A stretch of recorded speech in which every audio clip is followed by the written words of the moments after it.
But I have one more, and I think I can keep this one short. I can keep this very short by just going through the example. And I used to think this many years ago with certain groups of friends and stuff that were very much into philosophy and stuff. So, how mathematical truth is not always an actual truth. And then I put a comma and I said, in reality. And then I put a parentheses to make sure to say, I'm not entirely sure of the last part of that, but I am certainly sure of the first part of it. So I'm not sure if we use the word actual or reality or whatever, but the point is how a mathematical truth doesn't always have an actual, identical actual reality in our physical world, or in our reality, if you don't want to use the physical world. Okay, what am I getting at? Here's a famous one. If you haven't heard it, well, then you're going to have a great time, but most likely a lot of you guys have heard it before. If I stand, wherever I position myself, and we set the moment to an object, another object, and the usual example is somebody is standing and they at a certain distance from a wall, okay? And then they walk toward the wall. Mathematically and philosophically, when they walk toward the wall, they are going to half their distance at some point, correct? So before we just fly right by, so let's say a person is 2 meters from a wall. I don't know, 2 meters, somewhere around 6 feet as well, right? 2 meters from a wall. When they start walking, at some point, we can choose any scale of the number, but let's say at some point they're going to reach 1 meter. Okay, so at some point they're going to reach 3 feet. And as they keep walking, at some point they're going to reach 1.5 feet distance from the wall. They're going to keep halving their distance, aren't they? So philosophically, mathematically, or either one, if we were to talk about that relationship of what's happening, okay, we can say that so-and-so, as they approach the wall, continues to half their distance. If they continue to half their distance, mathematically and philosophically, they should never reach the wall. Right? Because at some point they get only a foot to the wall, and then they're going to half that distance, so it's half a foot.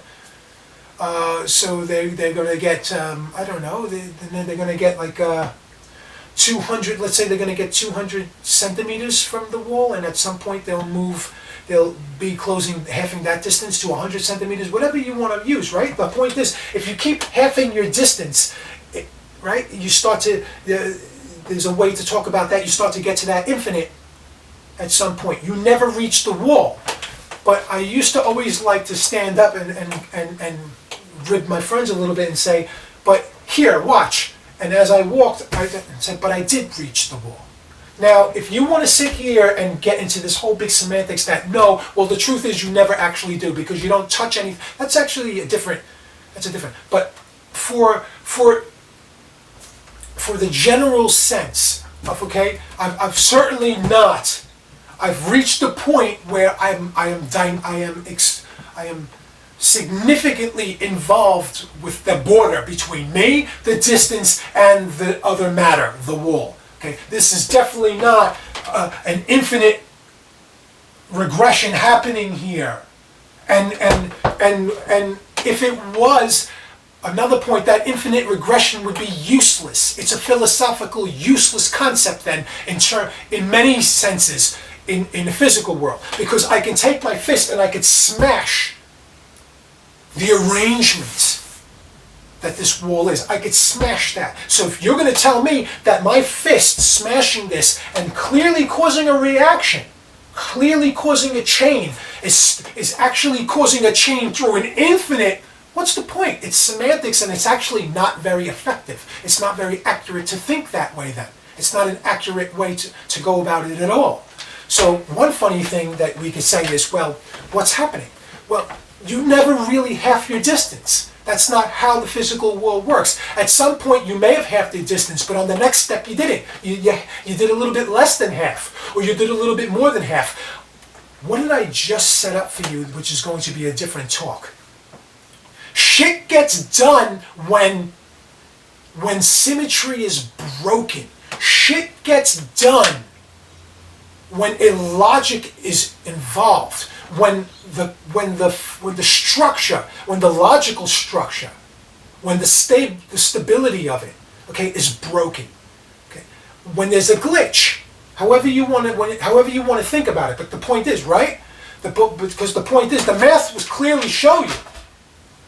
The math will clearly show you. And if you stick that into the computer and you don't explain these additional things, okay, then the computer's going to give you a simulation that's going to set forth something, and you'll never reach the wall. You'll never get a point of smashing the wall. How could you smash the wall if you never reached the wall? He kept halving himself. He kept halving himself until he folded in on himself and started imploding like a star because his shit broke down because I keep halving the. But that's not what happens. That's not what happens at all. So what's going on? So here's what's going on. Mathematical truth is not always an actual truth. What? I love math. I love math. But when we look at certain things, and I've studied them, and I've had a hard time studying, and some I've had an easy time. I look at the formula, I understand what they're trying to represent. And when we represent things and we keep exploring that, we see other possibilities through those formulas. Happens all the time. On the chalkboard, on the whiteboard, on the computer. It happens all the time. Not in the real world, and then we represent. But something that we're working on reveals a whole bunch of other formula. A whole bunch of other value, mathematically. We see that. And then we take that, we say, but it's happened here. Okay, so it should happen in reality. It should happen in the physical world because we're getting the result through the formulas, and that's not entirely wrong. It may not be wrong at all to understand that or to approach it that way. If we're getting it in the formula, it should. But the whole point is, what are we actually getting? Have we represented correctly? Have we represented enough? If we're off by one variable, if we're missing any part of the representation, then what's the result? What are we looking for? But sometimes there are good things. I mean, like black holes are not. Black holes, a large part of the black hole concept and understanding of it came from our mathematical formulas. We've seen these possibilities out of the math, so we started looking and stuff.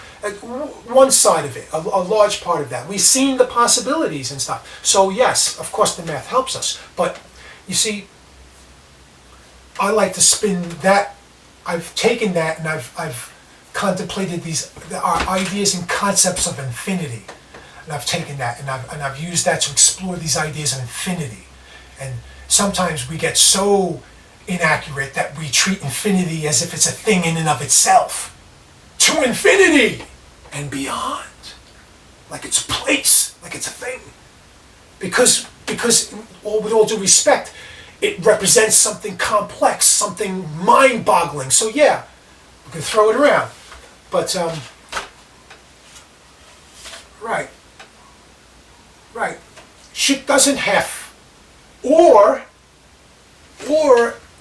we could think alternatively, yes, you certainly do. But halving your distance somewhere in the physical behavior, if we looked at the physical action of traversing a distance from one point to a destination, if we look at the mathematical formula for that, I've always been preaching this, okay, if in that formula, if in that math is a regression, if in that math is a nature, a relationship that uncovers, unfolds an infinite problem, or that is just one part of the entire equation of the activity, of the action of walking. It's just one part of it. It shouldn't be treated as the dominant part or solely or exclusive, an exclusive part, the only part. It shouldn't be treated as the only part, as to say, no, it's all an illusion then. Because mathematically it shows you never reach the wall. Mathematically it shows you particles never touch. What you're doing is you're transferring between forces, but you're not actually touching the material itself. What's the point? Why are you doing this in semantics? Why? So being able to reach a wall and smash it, I can only do so because I never really reach. I'm fine. If that's the way you want to talk, if that's how you want to construct your sentences, right? The only way we ever do shit is because we don't do shit. You know what I mean? So, but yeah, sure. So for me, in the many worlds, all of the possibilities, all of the choices, all of the things that you could have done, all of the choices that you could have made but you didn't, they are also all part of the equation of you. They are not values that now exist somewhere else in a different dimension of a world, of a version of you that can be so similar that it's different by one cell, one molecule, or it could be so different that you wouldn't even recognize it. No. All of those choices that you could have made, all that whole potential state, that whole potential range, that's all balled up, curled up. And I use those words just to visually. Balled up, curled up. It doesn't have to be curled up. It doesn't have to be anything. But that energy, that relationship, what that is, that's all part of the equation of you. You are not just the choices that you have made. Think about it. And this is very obvious. You are also the choices you could have made, but you didn't. Just like in a type of perspective, I could say, you are also all the choices you should have made, but you didn't. But you should have made them. Of course you're those choices. Of course they weigh on you. Of course they affect your life. They're not somewhere else. What kind of fantastical nonsense is this? Every choice you could have made is another version of you, just as real as you. What the hell good is that? Yeah, so what? What's the point? What's the manipulative point? So that we should just kick back and chill? Kick back and chill, it don't really matter much. Somewhere in another version of you, you're doing all the shit you ever needed to do. And you're amazing at it. So over here, cut yourself a break and don't give a shit. Who cares? Who cares about anything? Who cares? There's an infinite version of it. There's an infinite amount of you. Who cares? When you die, you'll just, the other versions will go. You'll never know the difference. Man, that's subversive. That's genius subversion.